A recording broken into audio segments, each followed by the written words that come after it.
helping bankers improve their sales conversations, marketing approaches, and sales leadership skills. This is Jack Rants Live.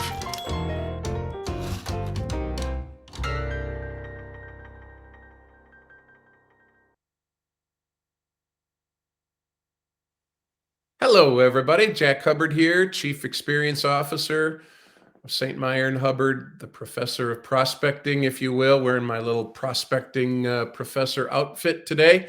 And we're thrilled that you're here for Jack Rants Live on this Thursday.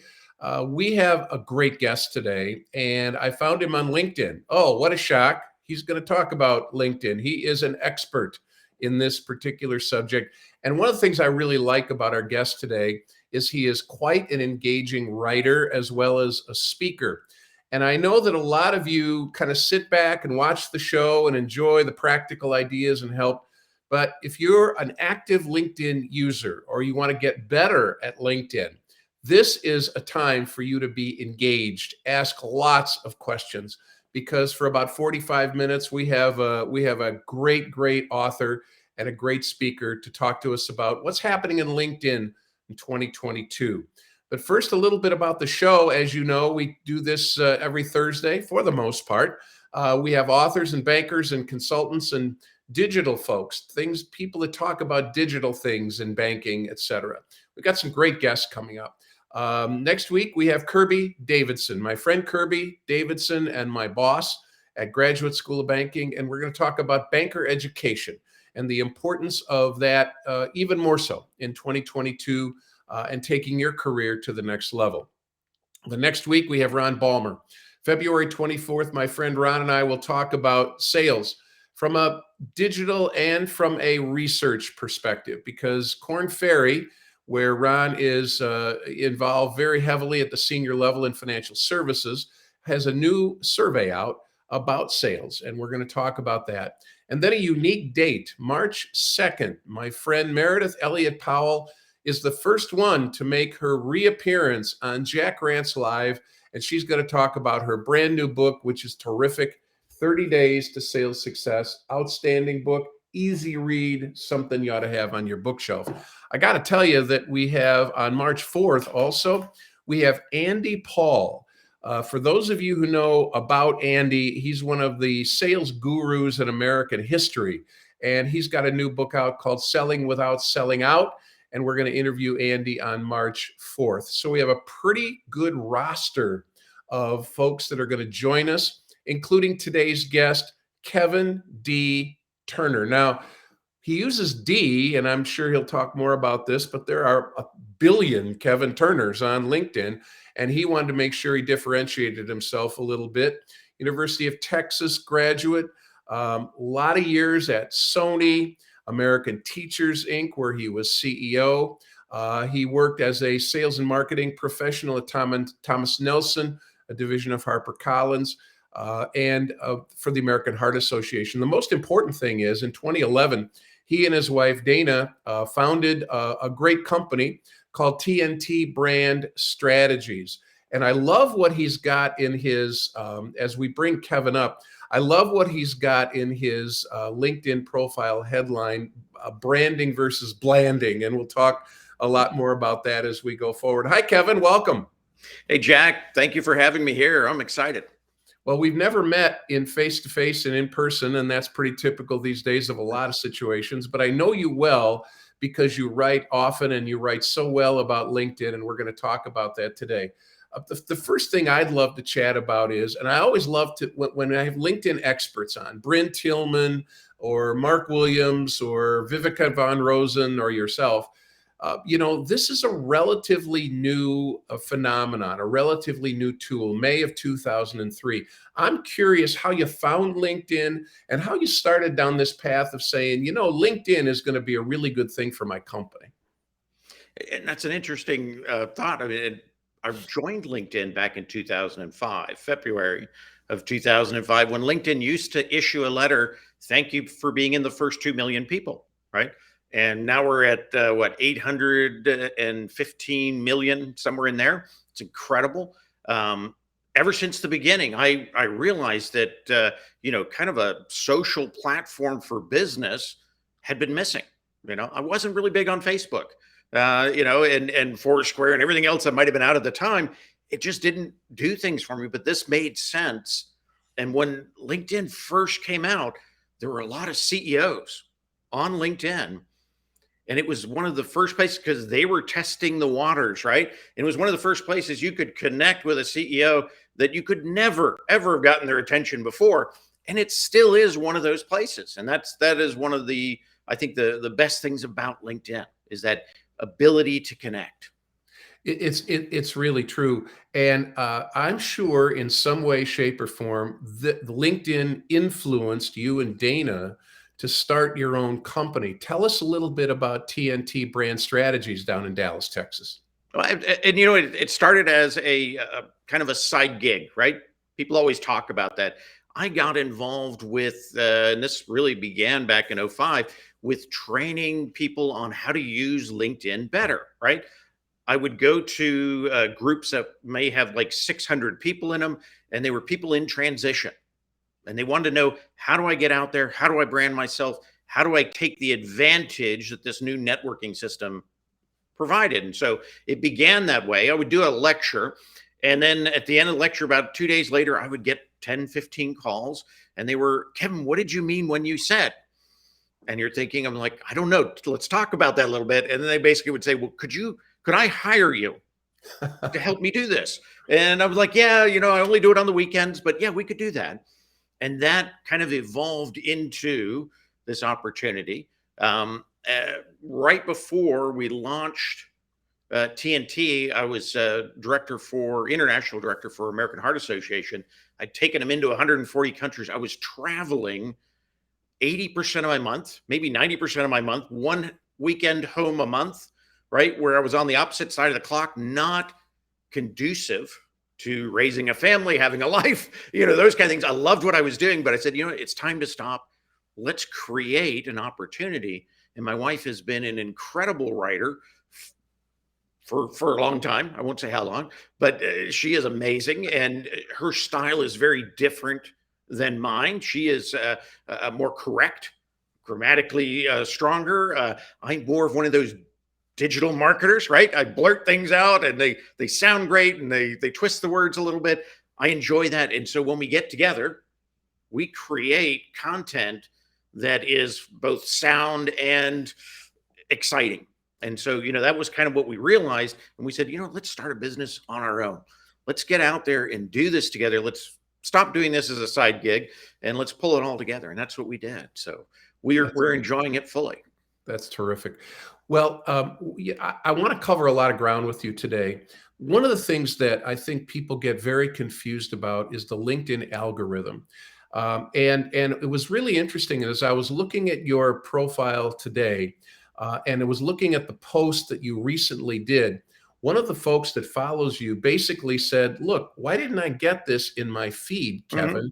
It really bothers me because I don't get to see all of your posts. Now, I know there's a new way to do that, but talk about the algorithm. I think it's the great mystery of LinkedIn, isn't it? It is, but there is a formula where you can beat the algorithm every single day. And that's the best approach. And what the algorithm is basically LinkedIn maintaining control of their platform. Because when LinkedIn didn't maintain control of their platform, there were people who would game the system and basically over dominate your feed with what we called broetry. And broetry was a concept that got past everything and just became viral all the time. But it was junk, just like you would imagine broetry to be, right? And LinkedIn said, we can't have this. We've got to have good content out there that speaks to the members. So we have to be able to control that and figure a way to do that. Now, the workaround for all the algorithm is, produce value, right? Be authentic, make it sure it's yours, and then engage with people when they see your content. If you can do those three things, all the little pieces of the algorithm, you can throw them out the window because they really don't matter, because that's the one thing that LinkedIn will never take out of the equation. Because if you think about it, if you always say follow the money, right? LinkedIn is a platform. its product, its main product, what, $10 billion company, its main product is the members.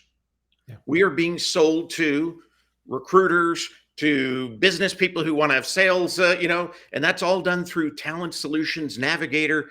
That is 60% of this $10 billion company, that one basic product of reselling us as members. Well, what makes a member come to LinkedIn every single day?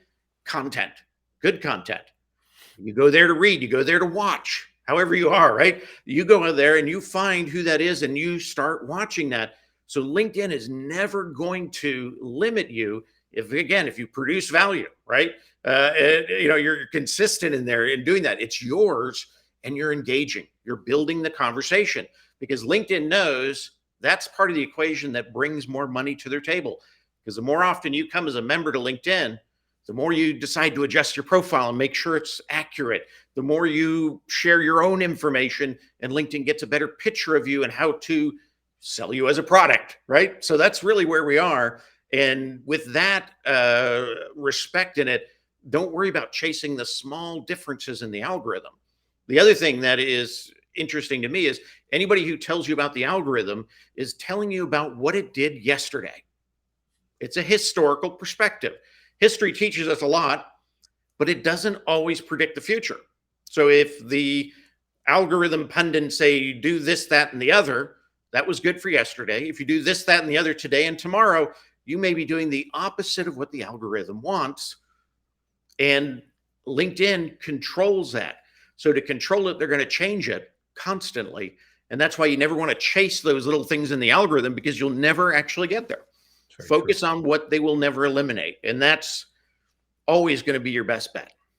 All right. I'm a client. I come to you and I say, Kevin, you are an expert in LinkedIn, and I want to become a thought leader in my space. Let's call it banking. Mm-hmm. And one of my questions would be, how often, because you talk about content, how often should I be posting on LinkedIn, and what should I be posting in order to build up that whole process around thought leadership? And I always say, if you're beginning, I would go out there, I would find people that are in your space, right? They may even be considered competition in a way, and watch what they do. That's going to help you refine, what people want, right? You could follow them, you can engage with them. That helps you practice what your content is. If you make comments, add value. Don't just say, hey, I like this, right? Tell them why, or tell them why it might not work in your area, but add value and build conversation. That's the beginning, right? Once you get comfortable enough to say, this is my focus, right? Then you need to know, when is your audience on LinkedIn? My audience likes to wake up, crazy enough, around 6:30 and start consuming, right? So if I don't get it out by 6:45, I've lost them for the day. So I know where my audience is. I know what they want to hear. I know my, timing and be able to present it. So you have to figure that out. And interesting enough, LinkedIn, although it is a business platform, it is also very vibrant on the weekends and sometimes at night. So if you want to build momentum, make sure they understand every Wednesday night at 8, I do this, or every Saturday morning at 10, this is coming out. They'll find you that way. And so that consistency can help. But starting out, I would suggest one original post a week, and build that to about 3 posts a week, and spread them out. Again, the days that they're going to be there. Monday morning, crazy, right? We're all putting out fires. Friday night, that's when you release a press release when you want nobody to find out, right? Same thing on LinkedIn. Think about it in that sense. Your better days, Tuesday, Wednesday, Thursday, Saturday, sometimes Sunday afternoon. And just think about, you are pretty much your target in a lot of ways. When do you consume other people's content? And that'll give you a good idea of when you should be doing it. Well, and I think one of the things about LinkedIn, it's so similar to sales. It's all DNA. It's all connected. So, for example, if I do a post and I think, well, I only got 200 eyeballs on it. Well, wait a second. If you've got enough first-degree connections, you can go in and you can actually send an individual post Mhm. to that connection. So in effect, even if you don't get all the eyeballs on it that you want because of the algorithm or the time of day or whatever the reason, you still can become a thought leader doing it on what Don Peppers would say, on a one-to-one kind of a Mhm. basis. Oh, yeah, absolutely. Yeah. Even LinkedIn has a feature if you're premium. If somebody sends you a message and you're not there, you can actually send an out of office message and you can attach your latest post. So, Interesting. great way to kind of keep that flowing, right? Those are good tips. And speaking of tips, in 2020, 50 changes by LinkedIn. 2021, there were 40 changes by LinkedIn. And who knows what they're going to do this year. But I'd like to take a dive into this. One of the things that LinkedIn did in 2021 was this idea of creator mode. Hmm. And along with creator mode, there was something that you could do a little differently with your profile picture. Can you talk about both those things a little bit? Well, absolutely. In creator mode, just when we talk about following the money, right? They want more creators doing a better job to attract more members, right? So that all goes back to that follow the money. So they created what was called creator mode. And what creator mode did was basically, when it launched, was it reorganized your profile to feature the content that you are creating. In the past, your profile featured your activity. So if you were commenting on 10 things and you made one post, they may never see the post. Now they're going to see your top 4 and then 6 posts, depending on how you expand it. And that promotes what you are doing as a creator. So that was the first adjustment. It also moved that to the top above your about section. And so, some people like that, some people didn't. And, that's one thing about LinkedIn. There's millions of features, right? It seems to be. Find the ones that work for you. You don't have to try them all, but try them, decide, and then stick with what works. And so, for a lot of people, creator mode worked. Now, that was just the launch, and people expected it to make some huge change. Like all of a sudden, there'd be 1,000 people a week following me because I have creator mode on. It was a profile reorganization.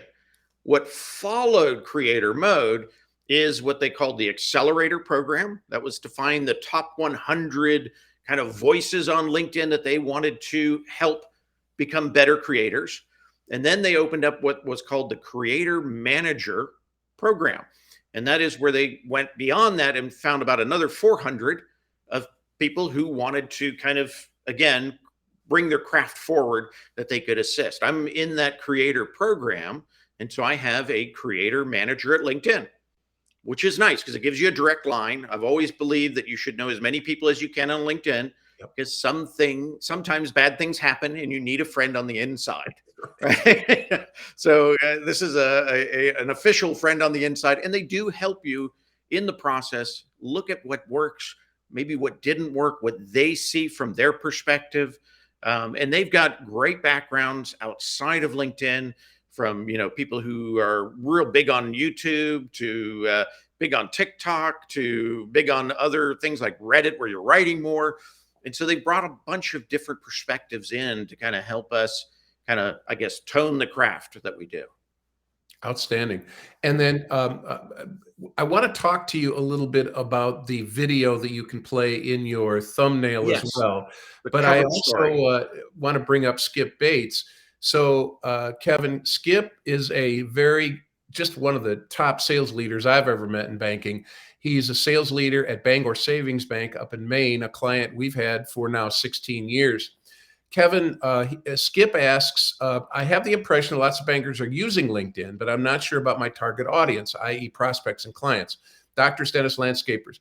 Do you have any statistics around what industries might be actively looking on LinkedIn for content? You know, I've not seen it where they relate it to active looking for content, but I've seen kind of activity levels per industry. And the banking financial industry has got some strong activity on LinkedIn. So they're there. And then, of course, the customers for that are pretty much everybody, in that sense. And they're there on LinkedIn. The nice thing about LinkedIn is if you look at things correctly, you can target those. So you can target those opportunities, build those relationships, and turn them in. One of my favorite authors, Bob Berg, who wrote The Go Giver, he always said, all things equal, right? People buy from people they know, like, and trust. If you can get on LinkedIn and feed them value, you're going to build trust. You keep it there consistently. They start to know you, right? You engage with them and they start to like you.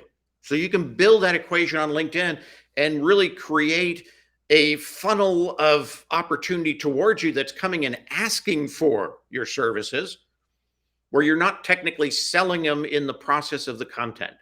And that's kind of social selling, I guess, 101, right? Make them enjoy, make them better, make them like you, and they'll come and ask for, would you sell me what you have? And who doesn't like to be in that position, right? It's the best kind of sale to have. No doubt. And Skip's question leads to something else, and I'd love your opinion on this. It's my understanding that somewhere north of 1.5 million people are now using Sales Navigator. And when Skip talks about sales, targeting opportunities, there's a great tool that bankers can use. I just don't understand why bankers are buying lists anymore. I think Sales Navigator can help you create your own list. What are your thoughts on, and I'm sure you use it, what are your thoughts on Sales Navigator? Well, and Sales Navigator is more than a list, right? It's going to give you insights to people on that list. So a list is just flat, it's data, right? It doesn't tell you that, Bob, who is your target, or Jane, who is your target, likes walking his dog or riding their horse. If you do the same, that's a great conversation opener, right? It gives you more information that you can make an active kind of connection with that individual than a list would. And that's I think the huge advantage of it. And it will track that process for you. So you can actually identify your targets, keep notes in about your targets, even set up times to recheck in with your target customer. So to me, Sales Navigator is brilliant. LinkedIn as a business was established on the principle of 6 degrees of separation. Within 6 handshakes, you can meet anybody in the world. And that's why LinkedIn cuts you off at 3. So you can buy the other 3, or the other 3, if they want to find you, have to buy Sales Navigator, or Talent Solutions is the other one for the HR side. And to me, it's fascinating, and it's a very effective tool. And it's much better than buying a list, because you don't know if that list is active. On LinkedIn, you're going to know it's active because there's proof on the profile whether that individual is active. Well, let's keep going down this Sales Navigator path, because I read a lot from different folks on LinkedIn like you. And one of the things that you can do with Sales Navigator is in-mails. And I'm curious about the response rate around in-mails. I think when it started, they were pretty high. Talk about what in-mail is, and then talk about response rates. Yeah, and I would even take it a step beyond. Any communication on LinkedIn, you need to personalize it. The mistake people make with in-mail, which is basically the ability to communicate with anybody on LinkedIn, right? The mistake they make with in-mail is they use a template, right? If I know that Jack likes to walk his dog at the lake, and I start, hey, Jack, I was just out at the lake walking my Jack Russell, and I thought I saw you, right? You're probably going to read the rest of that in-mail, right? Because I connected in a way, and you're either interested because I connected, or you're trying to figure out how did I connect, right? But either way, you're going to read it. That's the biggest mistake people make with in-mail. And at the beginning, you could not use a template within in-mail. Now, you could still copy and paste, but most people at the beginning were using it in the right way. LinkedIn has even made it harder to detect an in-mail now from a DM on LinkedIn. Before, it used to say in-mail at the top, right? And you kind of went delete, and you moved on. Now you have to kind of read it as if it were a direct message. You don't really see that it's an in-mail till you get to the bottom. It's too late at that point, right? They've either captured you or annoyed you, one or the other. But one thing to do, if somebody does send you an in-mail and you really don't want to talk to that individual, do not respond to the in-mail. Either delete it or block it, And that basically takes you out of their list, and they don't waste their time with you.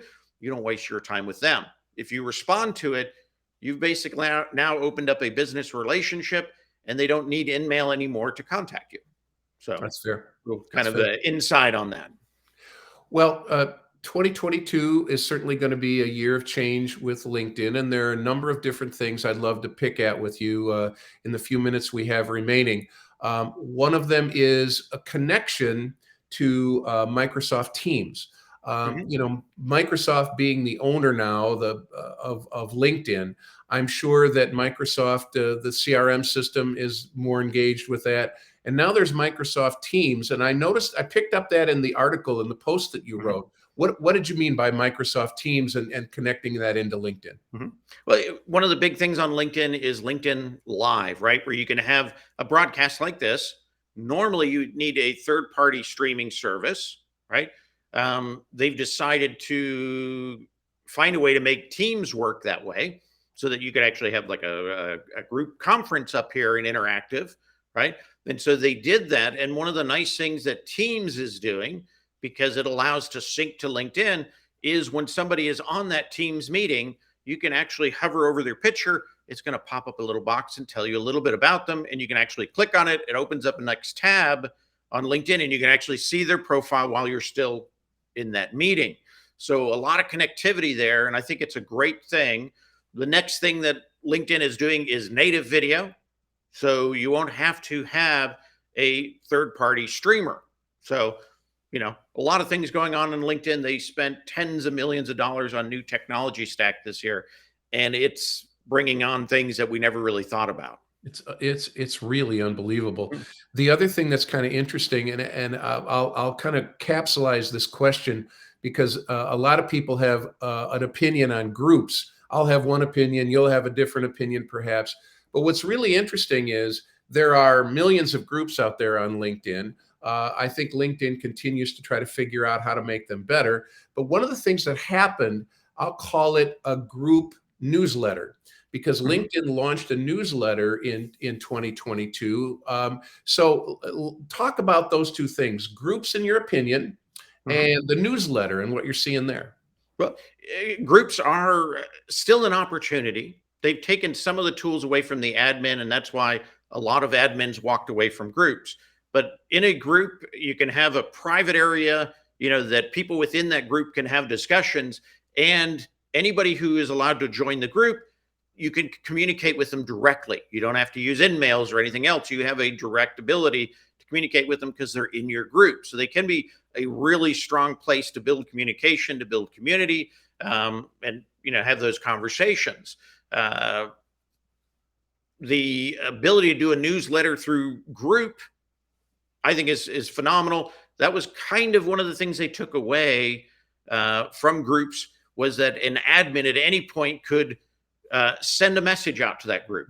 So if you were doing all this extra work to bring a group along, you actually had the ability to communicate with that group anytime you wanted to. They stopped that. They made it one time a month. So that really got people to step away from groups in a lot of ways. I'm hoping some of that will come back. LinkedIn itself does not really particularly care for groups Hmm. because it breaks the chain of 6 degrees of separation, cutting you off at 3, because you can communicate with anybody in that group. So that, I think, is why LinkedIn has always said, we're not going to do a lot over here. We're going to kind of let it sit. It's still a great opportunity if you build it. I run a couple of different groups, and they can be very valuable. Interesting. Yeah. What about newsletters? That's a fairly new thing in 2022. Newsletters are incredible. You can have them as an individual. You can have them in a group. You can, hopefully very soon, they're already testing it out now, as a business page as well. You can have them.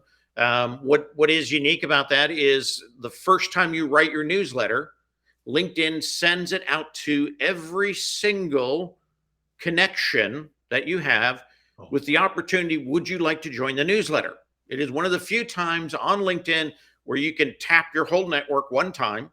So you want that newsletter, that first one that goes out, make it your best, right? Send it out. And then going forward, when you do your next newsletter, that network is notified that there's a new newsletter. It gets an email in their inbox, possibly at home or at work, and then they'll get a notification on LinkedIn, and then they'll also see it in their feed as, a post as well. So a lot of ways to kind of bring that group together to, learn from you and to establish your knowledge leadership. It's a great process, and if you turn on creator mode, which we talked about earlier, that is an automatic application for newsletter. And as long as you've been a good person on LinkedIn, you pretty much get the newsletter. So, that's a great way to get it there. God, if I'm a bank marketing professional and I'm listening to this, I'm going, wow, there are some really new tools that I can use in a fairly inexpensive way to reach out to the marketplace. We work with a lot of community banks who don't have all of the resources of a large organization. And these are the kind of, I'll call them underground things that I can do as a bank marketing professional to help me build my brand, help my president and executives build their brands, and really, to skip Bates's question earlier, really start to target some of those opportunities through the content that I do in LinkedIn, which is great. Absolutely. Now, you have another. I know you are on Clubhouse, and you are a leader of the Fab Four on Clubhouse. LinkedIn started a new program called Audio Live. Looks like a competitor to me, Kevin. Yeah, it's a competitor to everything, right? Everything really competes with each other. We're competing with time, and that's why it becomes a competitor. But it is a more interactive approach to putting on a presentation, to putting on a live event. So audio means just that, it's audio, and soon to come is going to be video, where it's going to be interactive as well. Right now, if somebody in the audience has a question, they type it out, right? It's kind of asynchronous. You might be able to find it while you're managing everything else on the end that you've got to do. Now you could actually invite them in audio. You could invite them to the stage, and they can actually ask the question. People connect with voice. And so it's a huge opportunity. There's no cost to it, right? You've got to have creator mode on to get into live now. So if you turn that creator mode on and you would like to have this, it's in beta testing now, and soon we'll start rolling out to basically everybody. So, it's a huge opportunity. It's very interactive. Social audio is big right now. And I think anybody seeing that, if they see one posted, jump in, raise your hand, go to the stage, try it out. And then imagine, how could that help me communicate with my target customers as well? Yes, because then you can create your own audio for your bank or for your company, and you could drag people there. I've been to Clubhouse a couple of times. There are some rooms that I think are pretty good. There are other rooms where people are just trying to say how cool they are. So I think you have to be real careful, because your point about time is really, really important. If you're not careful, I remember when AOL first came out a billion years ago, and we'd be sitting there and tying up the phone lines, and until 4 a.m, and you're going, what am I doing? I need to sleep. And that's the other problem on LinkedIn. You've got to really target some of the things that you really need to do. Absolutely. You've got to have a plan. You can't just go in there, because you can get absorbed, and then you're just spending time on features as opposed to focusing and getting back what you need to get back and working. So it can be one of those. Well, I'd love to try to bring up your profile if we can. And we tried this right before you got on, and it did work. So my producer, Amber, is going to try to do this. And the reason I want to bring your profile up, if I possibly can, and if it doesn't work, it doesn't work. I think we did. There we go. Yep. Perfect. So there you are, Kevin D. Turner. Now, what I want to talk about with you is your thumbnail, your photograph. Yes. LinkedIn, in addition to creator mode last year, put something in where you can do a short commercial about yourself. And you did that. And I'd love to play it, and then have people have you talk about how you did it, why you do it, what to do with it. Go ahead. Let's see Kevin D. Turner. Kevin D. Turner. I am a personal and organizational brand strategist. That's what I do. I help people understand what it is, or the organization, what it is that they really bring to the table that people want. And I help them refine that. You don't create it, you help them refine it, right? And then what do you do with it from there forward? And that's what I do. It's my passion. It's been my passion throughout my whole career.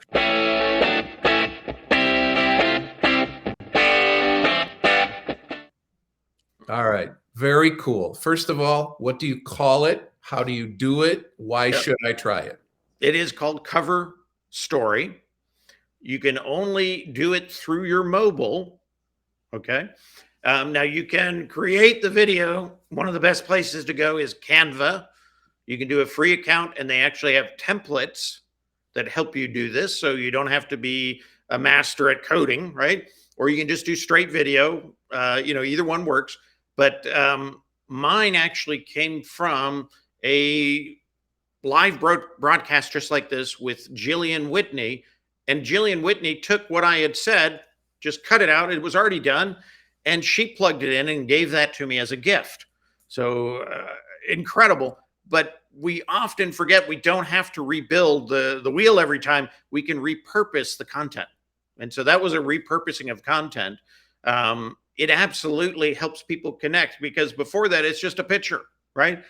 You tap on it, and believe it or not, when you first open that profile, it should give you about 3 seconds, like a preview. So you go, ooh, what's that? And you click on it, right? And then it kind of opens up, and I become a person as opposed to a flat profile. That's where people buy from, right? And so I highly recommend people use it. Find a picture of you that looks like you on the profile, right? So if your profile picture is so outdated, when your video comes on, I go, what happened to Jack? Who ran over him, right? You don't want to have that high school picture in there. So make sure it connects. Keep the brand image. You notice mine, it flowed in that sense. That's really important. So just keep an eye on that. But it's a lot easier than you think. It's only 30 seconds. You can practice it. You can grab your iPhone and just practice it, play it back till you feel like it's good. And then you just upload it. So it's easier than we think, and it has a huge impact. And it's such a differentiator. If I'm a banker in Wichita, Kansas, or in Ponca City, Oklahoma, or Bangor, Maine, I compete every day against banks and credit unions and fintech and you name it. If there's a way at 3:17 in the morning, when somebody sits up straight in bed and goes, darn it, I am tired of my bank, I need to find somebody new. And they can go to Skip Bates, and Skip's got a 30-second commercial, and go, wow, an innovative banker, all kinds of wonderful. Skip must know a lot about technology. Why don't we do stuff like this? It's so easy to do, and we need to get around this conservative industry. Sure, we got to be careful. But we need to be doing it. Now, let me ask you, and we hadn't planned to talk about this, but if I wanted to do a short video, is that something your company can help me with? Absolutely. We help all the time. And there's others too that I can refer to as well that do this. And it's a lot easier than you may even be able to do it yourself. Yeah. So we always say try, and if not, we're there to help you. Well, the last couple of things I want to talk about in terms of doing it yourself is the LinkedIn company page. I think it's something that in a lot of videos and a lot of programs that I see on LinkedIn, people don't really talk about. Talk about the company page, the value that's there, what I should do with the company page. And then the last thing is this 2022 thing, there's this affiliated page. So there's all kinds of new things going on with the company page, Kevin. Oh, absolutely. And a company page is just as you imagine. It's like your profile, right? But it is about the company. So, if you have your own opportunity, maybe you have a website or you don't have a website, you can create that presence on LinkedIn. There's no charge to it, right? You can even create sub pages for different opportunities, different offerings, right? Contacts there, connecting back to your LinkedIn profile is there. Everything is there. So it basically is kind of a one-page website within LinkedIn. If you think of LinkedIn like Google, in a sense, it's the internet, but it's the LinkedIn internet, right? So that's your page. Very easy to put together. Very much if you were able to do your own profile, you can build a company page. And so that's simple enough. You go up into the upper left corner where there's a little workspace. It looks like a bunch of little boxes. Click on that, drop down at the very bottom. It'll say create a company page. That's where you begin. And it's real easy, step by step. It's going to walk you through it. You can add extra admins. You can do other things if you get into kind of advertising or anything like that. You can create opportunities there. If you did an event, you want to promote it. You can do live now from company pages. You will be able to do audio events from company pages, those kind of things. So they're broadening that. Now, that is one area that is more of a static, right? They have to find it. They have to come to it. One of the values in it, if you have a LinkedIn profile and at the top you have that gray box, right? Because you're not connected to a company that's established on LinkedIn. By doing that, LinkedIn sees you as employed, which you are. And because they see you as employed, they raise you in the rankings.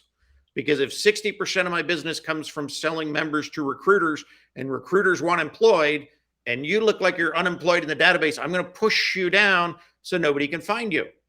I don't want to give my customer what they don't want. And so by doing that, you change your dynamics within LinkedIn and you're easier to find for what you do. So that piece of it alone is incredible. Now, the next step, you can actually join something called service providers. And that has its own page. And what's nice about that is it now finally can be linked to your company page. So on your company page, it'll say view services. That will take them over to this service page. On there, you've got your similar details, the services you offer. There they have a rating system similar to Yelp, right? 5-star and reviews. So that's there. And then you can add documents or pictures of documents actually up. They're going to have documents in there as well. But the big thing about that is they put you into what's called the service provider lead system. So when somebody comes into LinkedIn and says, I need help in this category, right? Then a message is sent out to everybody in that category within the service providers saying, Bob would like to have a presentation from you, an offer from you, whatever that might be. And basically it turns LinkedIn into a free lead system. You can take as many as you want. Obviously you should try to take care of them if you do. Each person who requests a service provider to give them a quote, right? They get 5 that come back. So 5 service providers come back. They get to look at that. You don't get to bombard them, but if they decide, they'll reach back to you and say, hey, let's have a conversation. So it's a huge lead system that most people do not know exists on LinkedIn, and huge opportunity. Now, the affiliated page is kind of like what we did on the business page of view the sources to get over here. Affiliated page would take you back to the business page. So they've linked the two together now. So it's not for big business. It is to build smaller businesses. Well, you talk about leads, and one of the things that it just fascinates me about bank marketing or marketing and sales in general is how people don't use little things that can really help them in a big way. And one of the things that I always talk about when I teach LinkedIn for bankers is if you go to your company page, whoever's the administrator of the company page can look and see who those followers are. So if you've got 1,000 followers, there's a reason people follow your company page. And it could be they want to buy the bank. It could be they want to buy a loan. They could be a lot of different things. But that administrator knows who those people are. Now, a long time ago in LinkedIn, you used to be able to do a list. You used to be able to get a list of those. You can't anymore. But if I know you and you're the administrator of my company page, I could actually work with you to find out, okay, I'm looking for these kind of leads. Do we have any of those on the company page? And I think it's a great internal partnership. And I think it's a real misused approach to company pages. I don't know how you feel about that. No, absolutely. And you can create a list in a visual sense, right? Because they'll have it like their little profile and a blurb about what it is, their picture, right? So you can get a visual list. If you use a product like Snagit, if the admin did, they could snag it, go all the way down, and you would have a visual source to then go on to LinkedIn. It wouldn't have the clicks, right? The link in there, but you could probably figure it out. If it said, president of XYZ, you put in president of XYZ and say, hey, I know you're following our company page. let's have a conversation. Love to connect. Exactly. Yeah. Well, speaking of connection, you've connected with our audience more than I owe the time that I thought you were going to do, and I appreciate the extra time that you were here. The last thing I always like to ask my guest, and I think this is really appropriate for you because you're so well read and you get out in very unique circles. You have 41,085 people following you. 40,000 and 85 people following you. And my question, as always, is who are you following? Who do you look to in terms of authors or people that are really good on LinkedIn and sales, or podcasts that you could share with the audience before you head back to your workday? And my passion is LinkedIn. So I would say John Asperian on LinkedIn. Andy Foote is really good. Mark Williams, Jeff Young, Jillian Whitney. We could go on, but those are some really good. If you start there, and you'll see, if you go to my profile, you'll see I'm connected to them and I interact with them, and that's a good way to kind of figure out who they are. Go in there, and I always say follow first, engage in what they're doing, and then invite them to connect, right? Because they already know you, and make that invite personal, and you'll have a wealth of information and a lot of guidance that for some very brilliant people. So, Well, Kevin D. Turner, you've provided a wealth of information for our audience today. If you'd like to reach out to Kevin, there is his website. As every guest, I always say, they're very open to getting your email and happy to help. Also, make sure you follow Kevin, because Kevin has puts out a lot of amazing content, and it's very, very practical, down to earth, and it's very, very helpful. Kevin, thanks so much for being with us today. Really appreciate Jack, you. really appreciate it. Thank you. You bet. Kevin Turner, everybody, from TNT Branding Strategies, and what a great opportunity to have our audience learn a little bit about some of the things that are going to go on in 2022 in LinkedIn.